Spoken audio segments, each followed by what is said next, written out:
I saw them switch the folder. 5 words whispered by a 6-year-old girl. 5 words that would stop a mafia boss in his tracks and expose a betrayal. But here's what breaks my heart, and what makes this story so powerful. That little girl wasn't supposed to be there. And those 2 men in expensive suits, they never even glanced at her. This is the true story of how the smallest voice in the room became the loudest. How a child's honesty saved a criminal empire from destruction. Not just for an organization, but for one man who'd forgotten how to trust. Stay with me, because what happens next will remind you why speaking up, even when you're scared, even when you're small, even when nobody thinks you matter, is the bravest thing anyone can do. Before we jump back in, tell us where you're watching from. And if this story touches you, make sure you're subscribed because tomorrow I've saved something extra special for you. Now let's continue. This happened downtown, in one of those gleaming high-rise towers that pierce the clouds. The building belonged to a legitimate business front. But the top floor, the 47th floor, that was different. That was where Alan Leroy ran his real empire. Inside, everything looked professional. Polished marble floors that reflected the city lights, expensive art on the walls, and men in tailored suits moving with purpose. But everyone who worked there knew what it really was. A fortress. A kingdom built on fear, loyalty, and control. Fiona didn't belong there. Not really. She was the daughter of a housekeeper, a woman named Claire, who worked the night shift, cleaning offices and conference rooms after the dangerous men went home. Claire was a single mother who worked 2 jobs just to keep a roof over their heads and food on the table. Life wasn't easy, but she never complained. She taught Fiona something simple but powerful. Always tell the truth, no matter what. That particular evening, Fiona's babysitter called in sick. Claire had no choice but to bring her daughter to work. She begged her supervisor, promised that Fiona would sit quietly in a corner and wouldn't cause any trouble. The supervisor reluctantly agreed, and Claire found a chair for Fiona in a hallway outside the main executive office on the 47th floor, away from where the most dangerous meetings happened. The office itself was a study in contradiction. On the surface, it looked like any high-powered corporate headquarters. Sleek glass partitions divided the space into sections. Modern furniture in blacks and grays created an atmosphere of cold efficiency.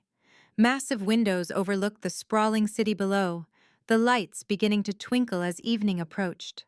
But the details told a different story. Security cameras positioned in every corner, reinforced doors with biometric locks, 2 men in dark suits standing near the windows, their posture military straight, their eyes constantly scanning. These weren't corporate security guards. These were soldiers. Alan Leroy stood at his desk, his tattooed hands flat against the polished surface as he reviewed documents spread before him. The tattoos crept up from his wrists, disappearing beneath the sleeves of his expensive dark suit. His hair was perfectly styled, his beard trimmed close. His blue eyes, cold and calculating, moved across the papers with laser focus. This was a critical day, a deal that would expand his empire into new territory, a contract that required absolute precision and trust. The folder that held these papers sat prominently on his desk, marked with a distinctive black stripe. Everyone in the organization knew what the black stripe meant: untouchable, critical, life or death. Fiona sat on her chair down the hallway, her legs swinging because they couldn't reach the floor. She wore her dark dress, the nice one her mama had bought her for special occasions. She'd promised to be good, to be invisible, but being invisible is hard when you're 6 years old and the whole world feels like a mystery. She counted the lights embedded in the ceiling. She watched the shadows change as the sun moved lower in the sky. She listened to the muffled sounds of voices and footsteps from behind closed doors. Then she saw them. 2 men emerged from Alan's office, walking with purpose, but something in their movement caught her attention. They weren't walking like the other confident men she'd seen. They were hurrying, but trying not to look like they were hurrying. One was tall, his face glistening with sweat despite the cool air conditioning. The other was shorter and stockier, carrying the black striped folder against his chest. Fiona recognized them. They were the men who always stood closest to Alan, the ones who went into meetings with him, the ones everyone else seemed afraid of. Her mama had pointed them out once, whispering that they were Alan's most trusted people. The two men moved to a corner near a large decorative plant, their backs to the open space. They glanced around quickly, their eyes skipping right over Fiona. She held perfectly still, something she'd learned from playing hide and seek. If you don't move, people don't see you. The tall man pulled out a handkerchief and wiped his forehead. His hands were shaking. "Make it fast," he whispered, though Fiona's young ears caught every word in the quiet hallway. "He's in the security room reviewing footage. We've got maybe 3 minutes." The shorter man opened the black-striped folder. His fingers trembled as he pulled out a thick stack of papers. Fiona watched, fascinated and confused, as he quickly folded them and stuffed them inside his suit jacket. Then, from another pocket, he pulled out different papers. They looked almost identical, but Fiona noticed they were slightly different in color, slightly different in thickness. He placed these new papers inside the folder and closed it carefully. "Done," he breathed. "The signatures match. He won't know until he signs and it's too late. And by then, we'll be paid and gone," the tall man said. They both took deep breaths, straightening their suits and composing their faces. Then they walked back toward Alan's office, their confidence restored, carrying the folder like it was the most natural thing in the world. They passed within 3 feet of Fiona, and neither one looked at her. To them, she was furniture, a chair, a shadow. Nothing. But Fiona's heart was pounding so hard she thought everyone could hear it. She didn't fully understand what she'd witnessed, but she understood enough. They had switched something important. They had said Alan wouldn't know. They had said something about signatures and being gone. Her mama's words echoed in her mind, the words she'd heard 100 times. "The truth matters, sweetheart. Even when it's scary, the truth always matters." Minutes crawled by. Fiona sat frozen, her mind racing. Should she tell someone? Who would believe her? She was just a little girl. But the image of those trembling hands, those nervous faces, the way they'd hidden in the corner, it all felt so wrong. She squeezed her eyes shut and tried to remember exactly what she'd seen, afraid she might forget some important detail. Then came the soft chime of the elevator. Fiona's eyes snapped open. Alan Leroy stepped into the hallway, his phone in his hand, his attention focused on the screen. He walked with controlled power, each step deliberate and confident. He would have passed right by her without a glance. But something made him stop. Perhaps it was the sound of her rapid breathing. Perhaps it was some instinct honed by years of surviving in a dangerous world. He looked down and saw her, this tiny girl with wide, frightened eyes. For a moment, they just stared at each other. Then Alan did something that surprised even him. He crouched down, bringing himself to her level. His blue eyes, usually so cold and hard, softened just slightly. "Hey," he said quietly, "are you okay?" Fiona opened her mouth, but no words came out. This was Alan Leroy, the man everyone feared, the man her mama told her to stay away from. But her mama also taught her to tell the truth, always, no matter what. She took a shaky breath, leaned forward, and in a voice barely above a whisper, said the words that would change everything. "I saw them switch the folder, the one with the black stripe.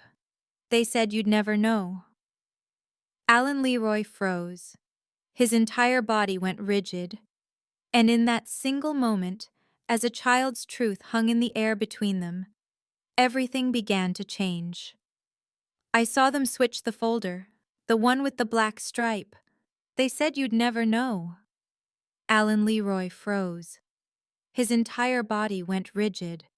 And in that single moment, As a child's truth hung in the air between them, everything began to change. Alan stayed crouched in front of Fiona, his mind racing through 1,000 calculations at once. The black striped folder, the contract he was supposed to sign in less than an hour, the deal that would expand his territory into 3 new districts, the papers he'd personally reviewed just that morning. His 2 most trusted lieutenants had been the last ones to handle that folder, Vincent Caruso and James Del Rey, men who'd been with him for 8 years, men he'd promoted over dozens of others, men who knew where every body was buried, literally and figuratively. He kept his expression neutral, his voice calm. "What did you see, sweetheart?" The endearment felt strange on his tongue. He couldn't remember the last time he'd spoken gently to anyone. But something about this tiny girl with her terrified eyes and trembling voice demanded a different approach. She was already scared enough. If he pushed too hard, she might freeze up completely or start crying, and he needed details. Specific, actionable details. Fiona's lower lip quivered. "2 men," she whispered, glancing nervously down the hallway toward his office. The tall one was sweating. The short one had the folder. They went over there. She pointed toward the decorative plant near the corner. They looked around like they didn't want anyone to see. Then the short one opened the folder and took out papers. He put them in his jacket. Then he put different papers in the folder. They were talking about you. They said you wouldn't know. They said something about signatures matching and being gone. Alan's jaw tightened. Every word she spoke matched a nightmare scenario he'd planned for, but never truly believed would happen. Betrayal from the outside he could handle. Betrayal from within, from men who sat at his table, who knew his systems, who had access to everything. That was catastrophic. If they'd switched the contract, if he signed the fake documents, he could be agreeing to anything. A confession, a transfer of assets, a testimony against himself. The possibilities were endless, and all of them ended with him in prison or dead. He studied Fiona's face, searching for any hint of deception. But there was nothing. Just raw, honest fear and a child's desperate need to do the right thing. She wasn't sophisticated enough to lie this convincingly. She wasn't old enough to understand the weight of what she'd witnessed. She'd simply seen something wrong and reported it, exactly as her mother had taught her. "Can you describe the 2 men?" Alan asked, his voice still gentle but focused. "What did they look like?" Fiona bit her lip, thinking hard. The tall one kept wiping his face with a white cloth. He had dark hair. The short one was bigger, like strong. He had the folder. They both wore black suits like everyone here. She paused, then added, "They walked past me after. They didn't look at me at all." Vincent and James. It had to be. Vincent was tall and perpetually nervous, always sweating under pressure. James was shorter but built like a tank, former military. They were the only 2 who'd been in his office today with access to the contract folder. They were also the only 2 scheduled to be in the signing meeting tonight. The perfect position to ensure he signed the fake documents without close inspection. Alan's mind shifted into tactical mode. If Fiona was telling the truth, and every instinct screamed that she was, he had less than an hour before the signing meeting. Vincent and James would be expecting him to walk in, review the documents quickly as he always did, and sign. They'd be ready to leave immediately after, probably with offshore accounts already set up. This wasn't a spontaneous betrayal. This was calculated, planned, rehearsed. But they'd made one critical mistake. They'd assumed no one was watching. They'd dismissed the little girl in the hallway as scenery, as nothing. They'd never imagined that the smallest witness could be the most dangerous. Alan stood slowly, his knees protesting slightly. He pulled out his phone and typed a quick message to his head of security, David Kovacs. 3 words. "Office. Now." Silent. Then he looked down at Fiona, who was watching him with wide, worried eyes. "What's your name?" he asked. Fiona, she whispered. My mama cleans here. She told me to sit quiet and not bother anyone. Am I in trouble? No, Alan said firmly. You're not in trouble. You did exactly the right thing, but I need you to do something else for me, okay? He knelt again, meeting her eyes directly. I need you to stay right here. Don't move from this spot. A man named David is going to come talk to you in a minute. He's going to ask you the same questions I just asked. Tell him everything you told me. Can you do that? Fiona nodded solemnly. Will you stop the bad men? The question hit him harder than it should have. When was the last time someone had looked at him as a protector instead of a threat? When was the last time anyone expected him to be the good guy? Yes, he said. I'm going to stop them. He walked quickly back to his office, his mind working through the next steps. First, verify Fiona's story through the security footage. Second, secure the original contract papers before Vincent and James realized their plan was compromised. Third, set the trap for the signing meeting. He needed them to think everything was going according to their plan right up until the moment he exposed them. The two security guards near the window straightened as he entered. Get me the surveillance footage from this hallway for the last 30 minutes, he ordered. Specifically, focus on anyone who approached the decorative plant near the corner. And find Claire, the housekeeper. Her daughter is sitting outside. Make sure no one approaches her except David. As the guards moved to follow his orders, Alan walked to his desk and looked at the black striped folder lying innocently on the polished surface. He didn't touch it. Not yet. If they'd switched the papers, opening it now would alert them that something was wrong. He needed them confident, relaxed, unsuspecting. The office door opened and David Kovac entered, his expression questioning. Alan gestured for him to come close and spoke in a voice too low for the guards to hear. There's a 6-year-old girl sitting in the hallway. She witnessed Vincent and James switching papers in the contract folder. Get her full statement, record it. Then bring her and her mother to the secure conference room. Keep them there until I say otherwise. No one knows about this except you and me. David's eyes widened fractionally, the only sign of his shock. Then he nodded and left. Alan turned to face the windows, looking out at the city spread below him. Somewhere down there, Vincent and James were probably celebrating, thinking they'd pulled off the perfect betrayal. They had no idea that their entire plan had been witnessed by the one person they'd completely ignored, the invisible child who saw everything. Alan's reflection in the glass showed a man transformed. His usual mask of control had cracked, revealing something colder, something more dangerous. Someone had tried to destroy him. Someone he'd trusted. And they'd failed because they'd forgotten the oldest rule of his world. Everyone is watching. Everyone. Even the ones you think don't matter. Alan turned away from the window as David returned with Claire and Fiona. The housekeeper looked terrified, her eyes darting between Alan and her daughter. She kept one protective hand on Fiona's shoulder, ready to pull her away at the first sign of danger. Alan understood that fear. In her world, being summoned to his private office could only mean one thing: trouble. Sit, Alan said, gesturing to the chairs across from his desk. His voice was flat, emotionless. He'd switched off the gentleness he'd shown Fiona in the hallway. Now he needed facts, clarity, certainty. There was no room for sentiment when his entire empire hung in the balance. Claire helped Fiona into a chair, then sat beside her, gripping her daughter's hand tightly. Sir, if she did something wrong, I take full responsibility. She's just a child. She doesn't understand. She's not in trouble, Alan said, his eyes fixed on Fiona. She may have just saved my life, but I need to hear the story again, every detail, no matter how small.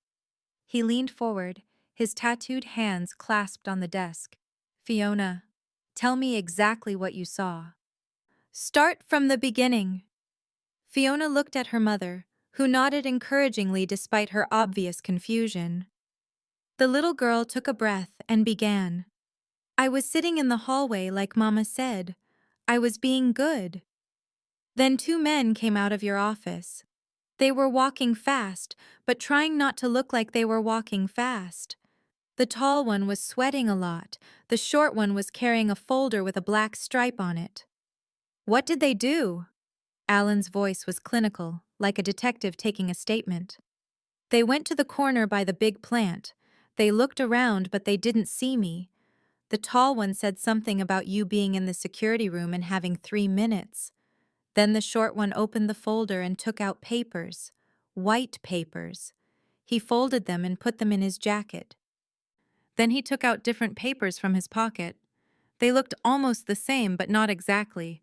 He put those papers in the folder instead. Alan's jaw tightened. The details were too specific, too accurate. A child couldn't fabricate this level of consistency. What else did they say? The short one said the signatures match and you won't know until you sign and it's too late. The tall one said by then they'll be paid and gone. Fiona's voice got quieter. Then they walked past me. They didn't look at me at all. Claire's hand flew to her mouth. Even she understood the implications now. Her daughter had witnessed an assassination attempt, not with guns or knives, but with paper and ink, just as deadly in Alan's world. Alan sat back, his mind dissecting every word. Vincent and James had spent 8 years building his trust. 8 years of loyalty, of proven dedication, of standing beside him through wars and negotiations. They'd saved his life twice. He'd attended James's wedding. He'd loaned Vincent money for his mother's surgery. These weren't casual employees.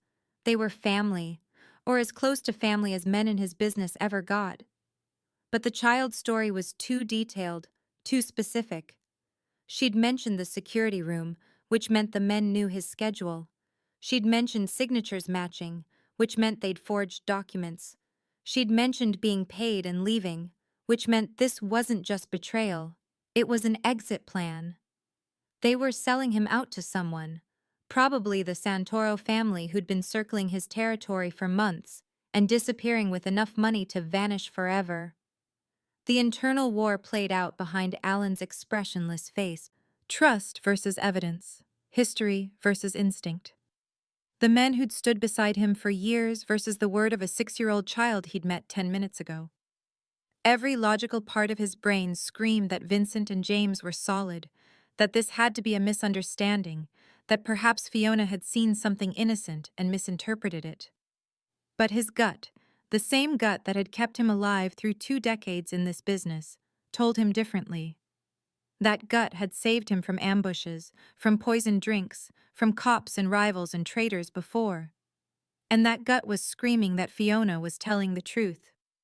"David," Alan said without looking away from Fiona, "pull the surveillance footage from the hallway outside this office. Start from 45 minutes ago. I want every angle we have of that corner by the plant." "Yes, sir." David left immediately. Alan focused on Claire now. "Your daughter is very brave. She did the right thing telling me. But I need you both to understand something. If what she says is true, the men involved are dangerous. I need you to stay in this building under protection until I've dealt with this situation. You'll be safe here. You have my word." Claire looked like she wanted to argue, but one glance at Alan's face told her arguing would be pointless. "Yes, sir," she whispered. "There's a secure room down the hall. David will take you there. It has comfortable furniture, a television, food. You won't be locked in, but guards will be outside, for your protection." Alan stood, signaling the conversation was ending. "Fiona, you did something incredibly important today. I won't forget it." The little girl nodded, her eyes still wide with worry. As David returned to escort them out, Alan watched them go. The mother clutching her daughter's hand, the daughter who'd just triggered a chain of events that would end in blood. They had no idea what they'd set in motion. They couldn't understand that in the next few hours, men would die because of what Fiona had seen. As the door closed behind them, Alan turned to his computer. The surveillance system was top of the line, covering every inch of this building except the bathrooms and his personal quarters. If Vincent and James had switched those papers, the cameras would have caught it. And if the cameras confirmed Fiona's story, he'd have to face an uncomfortable truth. He'd been blind. Not because the technology failed, not because his security was weak, but because he'd stopped seeing the people who actually ran his world: the cleaners, the assistants, the children sitting quietly in hallways. He'd built an empire on control and surveillance, but he'd forgotten to watch the watchers. He'd forgotten that loyalty doesn't always come from the people you pay the most. His fingers moved across the keyboard, pulling up the hallway footage. The timestamp read 42 minutes ago. He pressed play and leaned forward, his entire future condensed into whatever the next few minutes of video would reveal. The screen showed an empty hallway. Then two figures entered the frame, and Alan's blood turned to ice. Vincent Caruso and James Del Rey walked into view, moving with the exact hurried but trying not to look hurried gait that Fiona had described. The video had no audio, but Alan didn't need sound. He'd studied body language his entire career. He could read guilt like other people read books. Vincent's face glistened with sweat even in the crisp air conditioning. He kept glancing over his shoulder, his movements jerky and nervous. James carried the black striped folder against his chest, both hands gripping it like it might try to escape. They moved to the corner by the decorative plant, positioning themselves so their backs were to the main hallway. To anyone casually passing by, they'd look like two executives having a private conversation. But Alan knew better now. He knew what came next. Vincent pulled out his handkerchief and wiped his forehead. His mouth moved, speaking words Alan couldn't hear, but could easily imagine. James nodded, then opened the folder. Alan's hands clenched into fists as he watched James extract a thick stack of papers, the original contract Alan had spent 3 weeks negotiating. The contract that would expand his operations into territory the Santoro family had controlled for 15 years. The contract that was worth tens of millions in annual revenue. James folded the papers quickly, professionally, and tucked them inside his suit jacket. The movement was smooth, practiced. This wasn't the first time he'd concealed documents. Then James reached into his other pocket and pulled out an identical-looking stack of papers. Even on the high-definition screen, they looked nearly the same. Same thickness, same general appearance. But Alan knew they weren't the same, couldn't be the same, because if they were, Vincent wouldn't be sweating through his shirt, and James wouldn't be checking the hallway every 3 seconds. James placed the fake documents into the folder and closed it carefully, adjusting the papers so they sat exactly as the originals had. Vincent nodded, and both men took visible deep breaths, composing themselves. Their faces shifted from nervous tension to casual confidence in the span of 2 seconds. Professional liars. Professional traitors. They walked past the chair where Fiona sat, and Alan's jaw tightened as he watched them completely ignore her. Vincent's eyes swept the hallway but slid right over the little girl like she was part of the furniture. James didn't even glance in her direction. To them, she was invisible, irrelevant, nothing. That dismissal had saved Alan's life. He stopped the footage and sat back in his chair, his mind reeling. The video confirmed every single detail of Fiona's account. The sweating, the corner position, the paper switch, the composed exit. A 6-year-old child had given him a more accurate intelligence report than his $1 million surveillance system, because his surveillance system couldn't tell him what to look for. The cameras recorded everything, but they didn't know what mattered. Fiona did. Alan's composure, the iron control he'd maintained through 2 decades of this brutal business, began to crack. His hands trembled slightly as he replayed the footage. Vincent and James, the men he'd trusted more than anyone, the men who knew where every operation ran, every contact lived, every weakness existed. They'd sold him out, sold out 8 years of brotherhood for what? Money? Territory? A deal with the Santoros? The fury built slowly, like water heating to a boil. It started in his chest, a tight, burning sensation that spread outward until his whole body felt like it was on fire. He'd given them everything, promoted them over more qualified candidates because he valued loyalty over skill, protected them when they made mistakes, trusted them with his life on a dozen different occasions, and this was how they repaid him. But underneath the rage was something even more disturbing, a cold, creeping realization that made his stomach turn. If Fiona hadn't been in that hallway, if Claire's babysitter hadn't gotten sick, if the supervisor had refused to let a child into the building, Alan would have walked into that signing meeting completely blind. He would have reviewed the fake contract, probably noticed nothing wrong in his quick scan, and signed his name to documents that could have destroyed everything he'd built. The whole network, the entire empire, had been balanced on the edge of catastrophe, and the only thing standing between him and total annihilation was a 6-year-old girl who'd been taught to tell the truth. Alan stood abruptly, his chair scraping against the polished floor. He walked to the window and stared out at the city, his reflection ghostly in the darkening glass.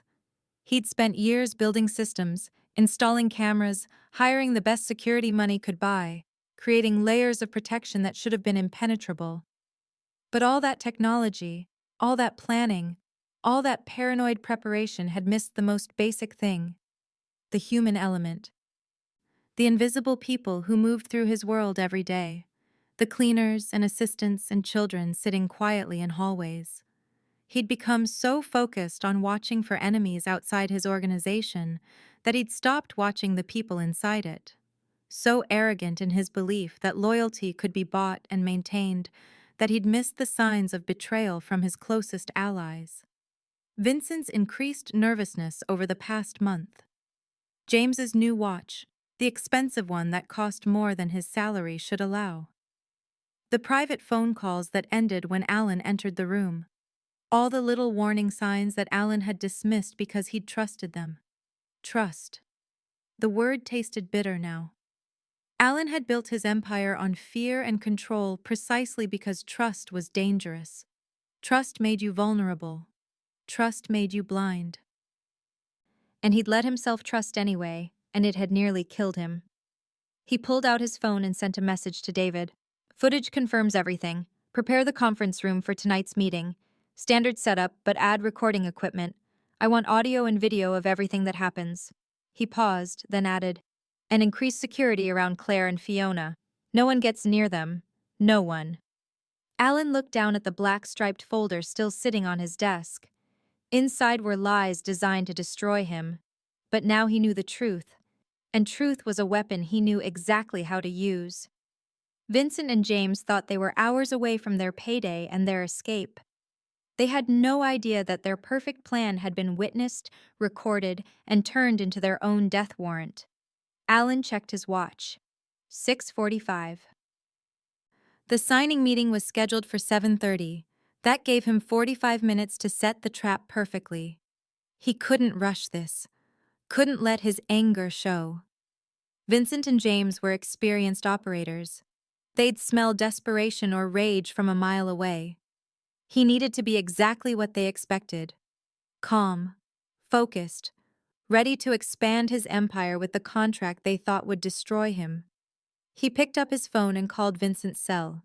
3 rings, then a smooth, confident voice answered. Boss, everything okay? Conference room at 7:30 sharp, Alan said, keeping his voice neutral. Bring James. We're signing the expansion contract tonight. I want to move fast on this before the Santoros get wind of it. There was a pause, barely a heartbeat, but Alan caught it. The slight hesitation before Vincent responded. Absolutely. We'll be ready. You want anyone else there? Just you two and David. Keep it small. Less people who know about this, the better. Alan let a hint of excitement creep into his voice. This deal is going to change everything for us. Yes, sir. We'll see you at 7:30. Alan ended the call and immediately dialed David's number. They're coming, 7:30. I need you to position men at every exit from the conference room. Make it subtle. Tell them it's standard security for a major signing. No one in or out without my direct approval. Understood. What about weapons protocol? Armed but concealed. If this goes the way I think it will, I want overwhelming force available immediately. Alan's voice dropped lower. And David, if I give the signal, no one leaves that room alive except me. Clear?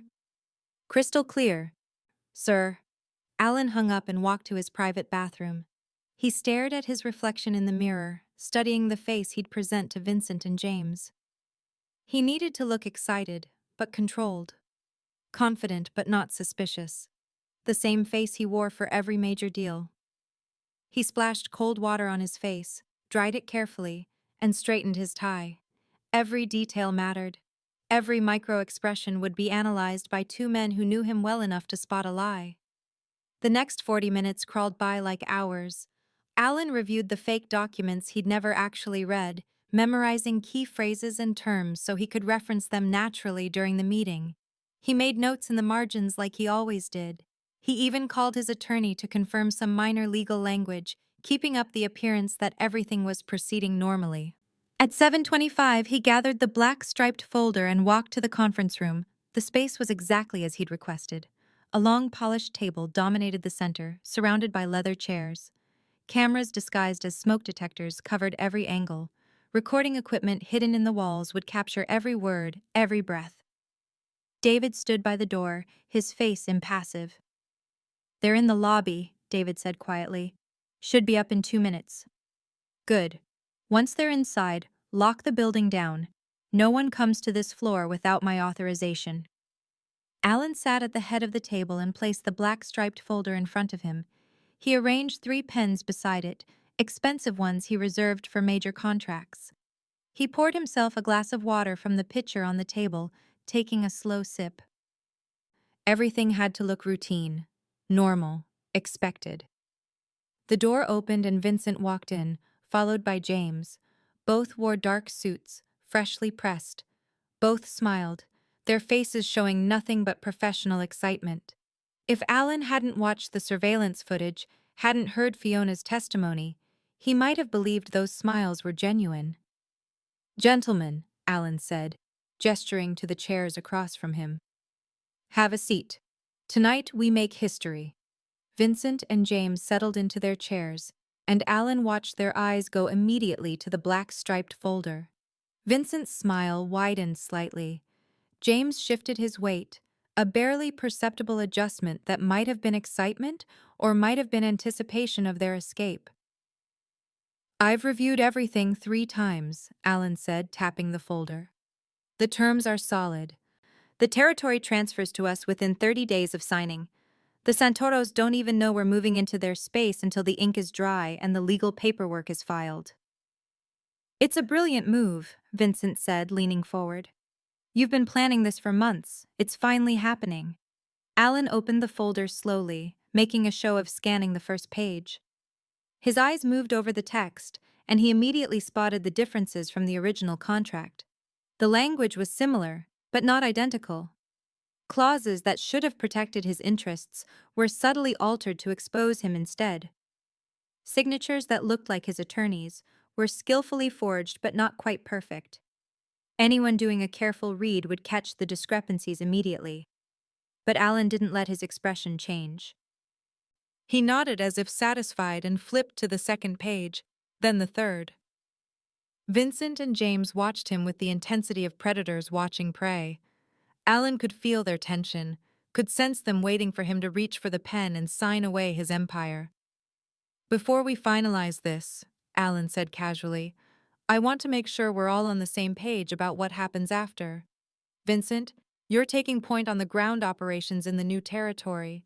James, you're handling security coordination. I need both of you committed to this for the long term." "Absolutely," James said without hesitation. "We're with you all the way." "All the way," Vincent echoed. "Liars. Both of them." Alan's hand moved toward the pens, and he saw Vincent's shoulders relax fractionally. James's breathing slowed, settling into the rhythm of relief. They thought they'd won. Thought in the next 60 seconds Alan would sign the fake documents and they'd be home free. Alan picked up the most expensive pen, the one with his initials engraved on the barrel. He held it over the signature line on the first page. Vincent's eyes tracked the movement like a hawk watching a mouse. James's hands rested on the table, perfectly still, but Alan noticed the white knuckles, the tension in his fingers. "You know," Alan said conversationally, still holding the pen above the paper, "I've always believed loyalty is the foundation of everything we do. Without loyalty, none of this works. We'd tear ourselves apart from the inside." "That's why we've lasted this long," Vincent said. "Trust and loyalty." Alan's eyes lifted from the document and locked onto Vincent's face. "Exactly. Trust and loyalty." He set the pen down carefully, not signing. "Which is why betrayal is the one thing I can never forgive." The temperature in the room seemed to drop 10 degrees. Vincent's smile faltered for just a fraction of a second before he recovered. "Of course, boss. That's why we've always been straight with you. 8 years and never a single problem." 8 years, Alan repeated, his voice soft and dangerous. "That's a long time to build trust. Long enough to know a man's patterns, his weaknesses, his blind spots." He leaned back in his chair, his tattooed hands folded calmly on the table. "Long enough to plan something truly devastating if you wanted to." James shifted in his seat, and Alan caught the movement instantly. "Is there a problem?" James asked, his voice steady, but his eyes showing the first hints of worry. "You're talking like something's wrong." "I'm talking about loyalty," Alan said, "about the cost of breaking it." He picked up the pen again, rolling it between his fingers. "You know what I've learned in this business? The most dangerous enemies aren't the ones outside your organization. They're the ones you invite to your table, the ones you trust with your secrets." Vincent's hand moved to his collar, loosening it slightly. The conference room wasn't warm, but sweat was beginning to bead on his forehead again. "Boss, if this is about the expansion deal, we can review everything again. Take more time if you need it." "Time," Alan said thoughtfully. "Funny you should mention that. Because timing is everything, isn't it? Knowing exactly when to make your move, knowing when the target is most vulnerable." He tapped the folder with the pen. "Knowing when he's distracted, focused on something important, not paying attention to the details." James's jaw tightened almost imperceptibly. "We've all reviewed these documents multiple times. Everything checks out." "Does it?" Alan opened the folder to a random page, pretending to scan it. "See, that's what's interesting. I reviewed these papers this morning, personally. Spent an hour going through every clause, every provision. Funny thing about contracts. You read them enough times, you start to memorize them." Vincent's breathing quickened. Alan could see his chest rising and falling faster, could see the calculation happening behind his eyes. Was this a bluff? A test? Or did Alan actually know something? "And when you memorize something," Alan continued, "you notice when it changes. Even small changes. A word here, a phrase there, little modifications that seem harmless but completely alter the meaning." "I don't understand what you're suggesting," James said, but his voice had lost some of its confidence. His hands, previously relaxed on the table, were now gripping the edge. Alan set the pen down and stood slowly. He walked to the window overlooking the city, his back to the two men. The silence stretched, heavy and suffocating. When he finally spoke, his voice was ice cold. "Let me tell you a story. This afternoon, around 5:40, two men left my office carrying this folder." He didn't turn around. They walked to a corner by the decorative plant in the hallway. They checked to make sure no one was watching. Then they opened the folder, removed the original documents, and replaced them with forgeries. He heard the sharp intake of breath behind him, heard the scrape of a chair as someone shifted position. When he turned back, both Vincent and James had gone pale. "That's insane," Vincent said, but his voice cracked on the last word. "Who told you that? Someone's lying to you, trying to turn you against us." "The signatures match," James added quickly, too quickly. You'll never know until you sign, and it's too late. The conference room went absolutely silent. Alan stared at James, watching the exact moment the man realized what he'd just said. James's face drained of all color. His mouth opened, then closed. Vincent's head snapped toward his partner, horror flooding his features. Interesting choice of words, Alan said quietly. You'll never know until you sign and it's too late. That's exactly what you said this afternoon, at 5:42 to be precise, in the hallway, by the plant. Vincent stood abruptly, his chair flying backward. We can explain. This isn't what it looks like. Sit down, Alan commanded, his voice like a whip crack. Vincent sat immediately, trained by 8 years to obey that tone without thinking. Alan walked slowly back to the table and placed both hands flat on the surface, leaning forward. You want to know what's fascinating about all of this? I have the most sophisticated surveillance system money can buy. Cameras covering every inch of this building. Motion sensors. Audio recording in secure areas. I spent millions making sure nothing happens without me knowing about it. He pulled a remote from his pocket and pressed a button. A screen descended from the ceiling, and the surveillance footage began to play. Vincent and James watched in horror as their own betrayal unfolded on the screen. The nervous glances, the paper switch, the confident exit, every damning second captured in high definition. But you know what caught you? Alan asked, his voice dropping to barely above a whisper. It wasn't the cameras, wasn't the sensors, wasn't any of the technology I trusted to protect me. He paused, letting the weight of his words settle. It was a 6-year-old girl sitting in that hallway, a child you walked right past, a child you never even looked at. James lunged for the door, but it didn't budge, locked from the outside. Vincent's hand moved toward his jacket, probably reaching for a weapon, but froze when David and 4 armed guards stepped through a side entrance Alan had designed for exactly this purpose. The only one who saw you, Alan said, his voice now carrying the full weight of judgment and death, was the only one you didn't look at. Vincent's face had gone from pale to ashen. His hands trembled visibly as he gripped the edge of the table. Alan, please, we can fix this. Whatever you want, we can make it right. Make it right? Alan's voice was deadly quiet. You tried to destroy everything I built. You forged documents that would have sent me to prison or gotten me killed. You sold out 8 years of brotherhood for what? Money from the Santoros? A clean escape to some island paradise? James said nothing. His jaw was set, his eyes calculating even now. Probably running through escape scenarios that didn't exist. The room was locked, the building was locked, guards covered every exit. There was no way out except through Alan, and Alan was done showing mercy. David, Alan said without taking his eyes off the 2 traitors, take them to the lower level. I'll deal with them personally later. The guards moved forward with military precision.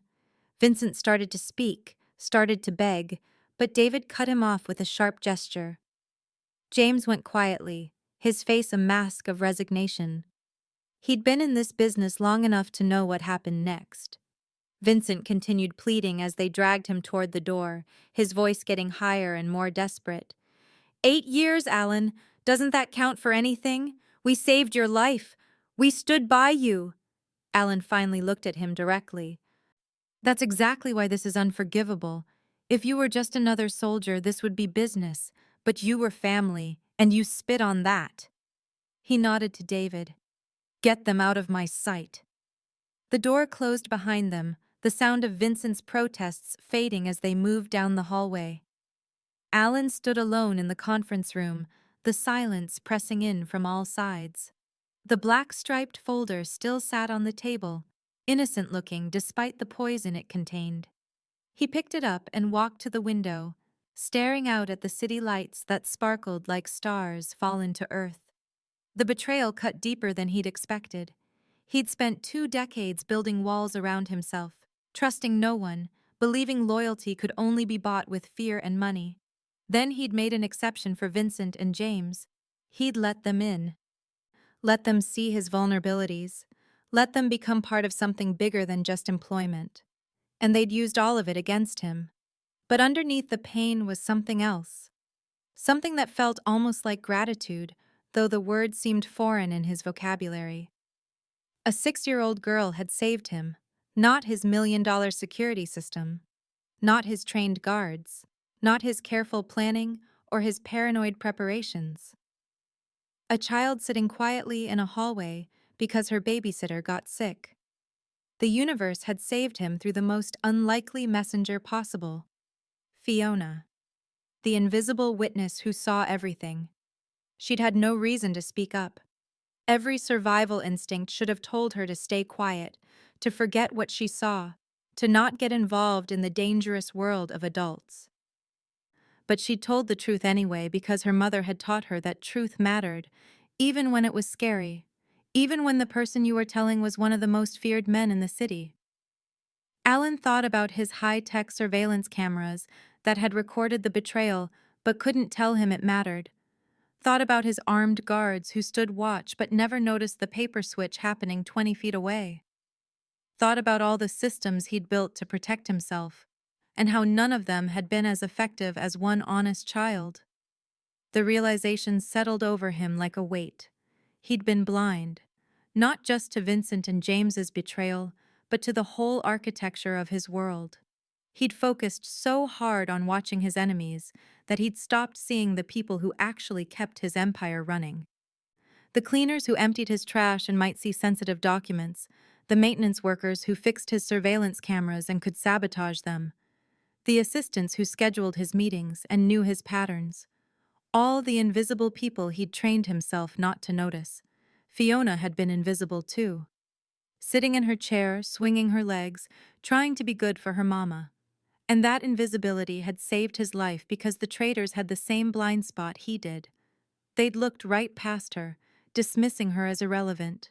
They'd planned their betrayal in her presence because they literally couldn't conceive that a child mattered.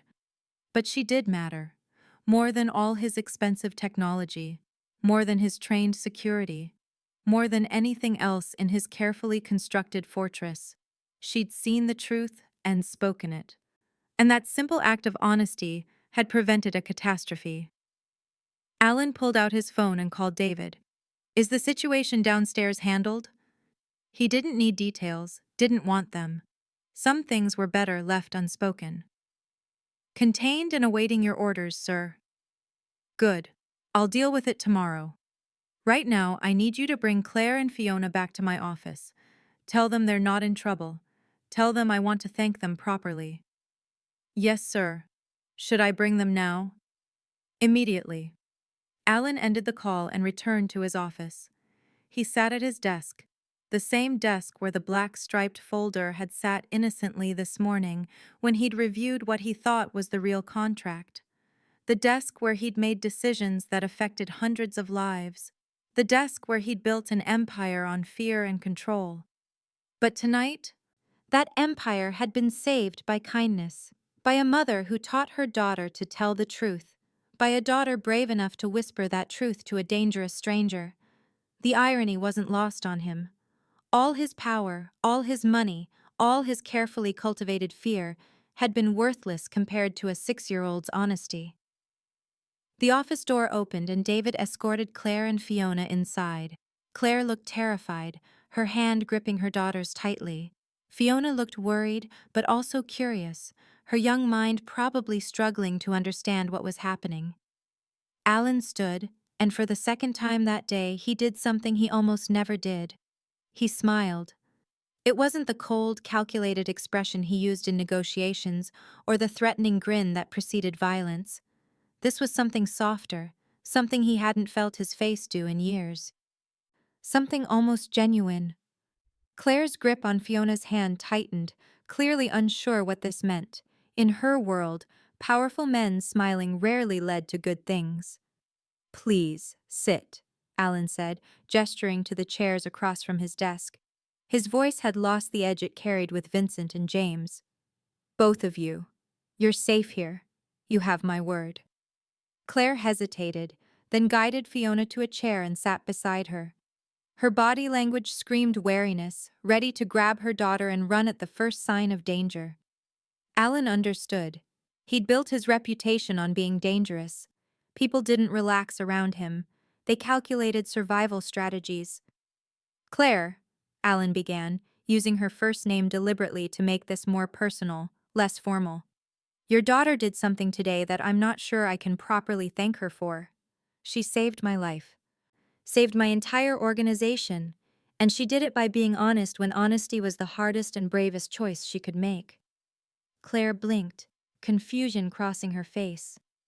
Sir, I don't understand. She just told you what she saw. That's what children are supposed to do. That's exactly my point. Alan leaned forward, his tattooed hands clasped on the desk. Most adults wouldn't have spoken up. They'd have convinced themselves it wasn't their business, or they'd have been too scared of the consequences. But Fiona told the truth because you taught her that truth matters, even when it's terrifying, even when the person you're telling could be dangerous. Fiona's eyes were wide, taking in every word. She didn't fully understand the weight of what had happened, but she understood enough. She'd done something important. Something that mattered to this scary man with the tattoos in the cold office. The two men you saw, Alan said, addressing Fiona directly now. They were trying to hurt me. They were going to make me sign papers that would have destroyed everything I've built, sent me to prison, maybe even gotten me killed. You stopped that from happening. Are they the bad men?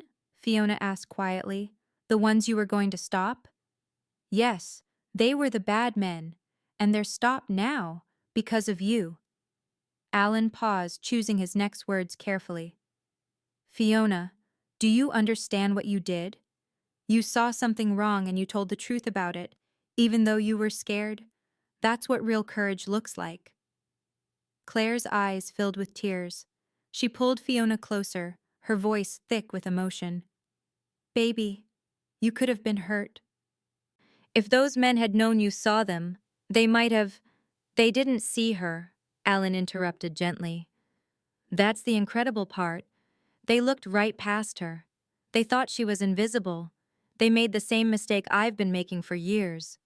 He stood and walked around the desk, leaning against it so he was closer to their level. I spent millions on security cameras and armed guards and surveillance systems. I built an empire on control and information. But all that technology, all that power, it didn't see what a 6-year-old child saw. He looked directly at Fiona. You saw what my guns and cameras could not. You reminded me that sometimes the sharpest eyes belong to the honest ones, the people who aren't looking for an advantage or calculating an angle. The people who just see the truth and speak it. Claire wiped her eyes.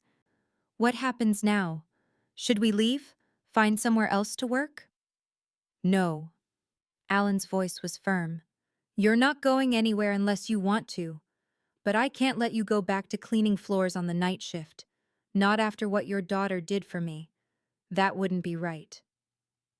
He walked to a safe built into the wall behind his desk, entered the combination, and pulled out a folder. Not black striped, just plain manila. He set it on the desk between them. This is a contract. A real one, not like the fake papers those traitors tried to use.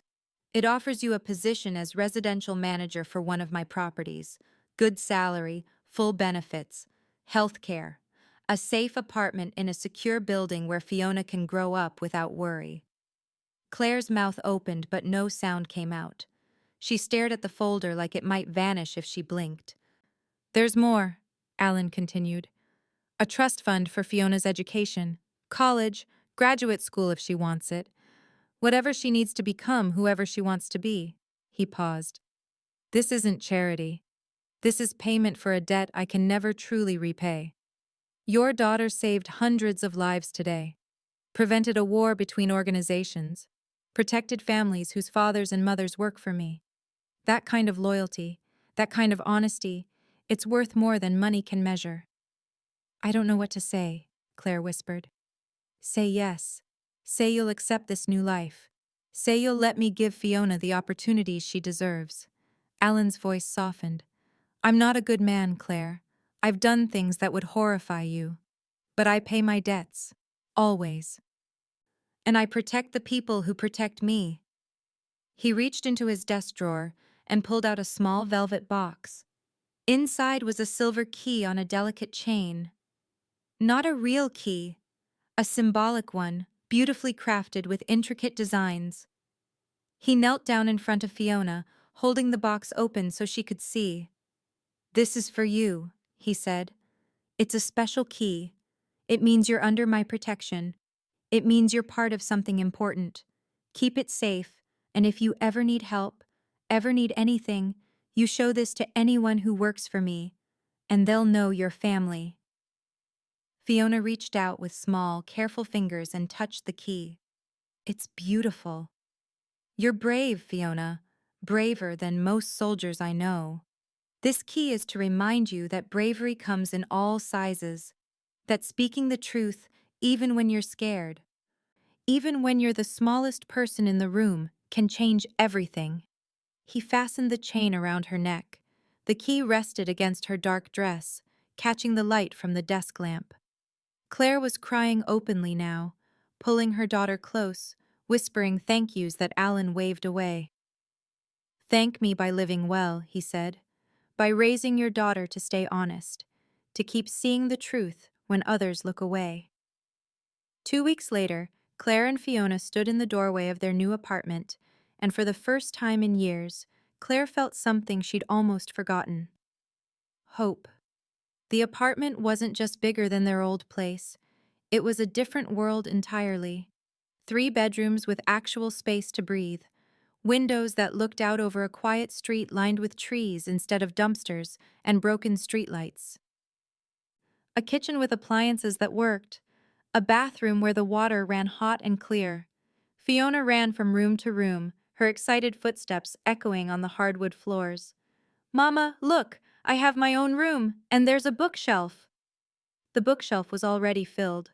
Children's classics, picture books, chapter books for when she got older. Someone had thought about what a 6-year-old would need, would want. Claire touched the spines of the books, tears threatening again. She'd cried more in the past 2 weeks than in the previous 2 years. But these were different tears. Not from exhaustion or fear or the weight of impossible choices. These were tears of relief. David had handled the move personally, arranging everything with quiet efficiency. Movers had packed their old apartment. The new place came furnished with quality pieces that looked expensive but comfortable. Claire's new job came with a detailed contract she'd read 3 times, unable to believe the salary. It was more than her 3 previous jobs combined. Health insurance, dental, a retirement account, things she'd thought were reserved for people in a different social class. "Everything to your satisfaction?" David asked from the doorway. He'd stayed respectfully outside while they explored their new home. "It's more than I ever dreamed of," Claire said honestly. "Please tell Mr. Leroy thank you. Tell him we won't forget this." David nodded. "He knows, and he asked me to remind you that security is stationed in the building, not to watch you, to protect you. If you need anything, day or night, you call this number." He handed her a card with a single phone number printed on it. "Someone will answer immediately." After David left, Claire found Fiona in her new bedroom, sitting on the bed and holding the silver key that hung around her neck. She'd worn it every day since Alan had given it to her, refusing to take it off even to sleep. "Mama," Fiona said quietly, "did I really save all those people?" Claire sat beside her daughter, pulling her close. "Yes, baby, you did. You told the truth when it was scary, when you didn't know what would happen. That's the bravest thing anyone can do." Mr. Leroy said the truth matters, even when it's hard. He's right. Claire kissed the top of her daughter's head. "And you proved it." Meanwhile, across the city in his 47th floor office, Alan Leroy stood at his window watching the sun set over the skyline. The city looked different to him now. Not just a territory to control or a battlefield to dominate. It was a collection of millions of lives, each one with their own struggles and secrets, each one potentially important in ways he'd never considered. The office had changed too, though the physical space remained the same. His desk still held the same papers, the same phone, the same markers of power. But his perspective had shifted. He'd implemented new protocols in the past 2 weeks. Every employee, from the highest executives to the cleaning staff, now had a direct line to report concerns anonymously, not through their supervisors, directly to a secure system he monitored personally. He'd also started doing something he'd never done before: walking the building at different times. Early morning, late evening, random midday inspections. Not to intimidate, though his presence still had that effect. To see, to notice, to acknowledge the people who made his empire function, but who he'd trained himself to ignore. The maintenance workers who kept the technology running, the security guards on the night shift, the administrative assistants who scheduled his life, the cleaners who moved through his space like ghosts. He learned their names now, asked about their families, made eye contact. Small gestures that probably seemed insignificant to him but meant everything to them. His organization was still built on fear and control. He hadn't gone soft. The fate of Vincent and James had been swift and brutal, a message to anyone else who thought about betrayal. But layered over that foundation was something new, an acknowledgement that loyalty could come from unexpected places, that the people he'd considered invisible might be the ones who saw the most. Alan walked to the hallway where Fiona had sat that afternoon 2 weeks ago. The chair was still there, tucked against the wall near the decorative plant. He stared at it for a long moment, remembering the tiny girl in the dark dress with her legs swinging, trying so hard to be good, to be invisible. She'd succeeded in being invisible to Vincent and James, but she'd also been brave enough to become visible when it mattered most. The silver key he'd given her was one of only 3 in existence. The other 2 belonged to him and David. It wasn't just symbolic.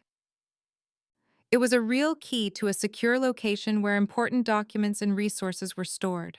If Fiona ever needed help, ever needed protection, that key would open doors that stayed closed to almost everyone else. She was family now, under his protection for life. He'd learned something from her that all his years in this brutal business had never taught him. That power wasn't just about what you could take or destroy. It was also about what you could protect and build. That the smallest voice speaking truth could be more powerful than the loudest voice speaking lies. Alan returned to his office and sat at his desk. The black striped folder was gone, destroyed along with the men who'd tried to use it against him. In its place was a simple photograph: Fiona in her new bedroom, holding the silver key and smiling. Claire had sent it as a thank you. Alan had it framed and positioned where he could see it every day. A reminder. Not of his victory over betrayal, though that mattered, but of the child who'd saved him by seeing what everyone else missed, by speaking truth when silence would have been safer, by being exactly what her mother taught her to be: honest and brave in a world that rewarded neither. The city lights began to flicker on as darkness fell. Alan stood at the window one last time, his reflection ghostly in the glass. His empire stretched out below him, vast and powerful, built on fear, yes, on control and calculated violence and the kind of loyalty you bought with money or threats. But now it was also built on something else, something he'd never valued before: the truth whispered by a child.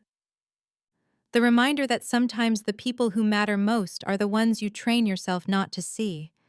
His kingdom stood on a new foundation now, stronger than before because it acknowledged what he'd almost forgotten: that in a world built on shadows and lies, simple honesty could be the most devastating weapon of all.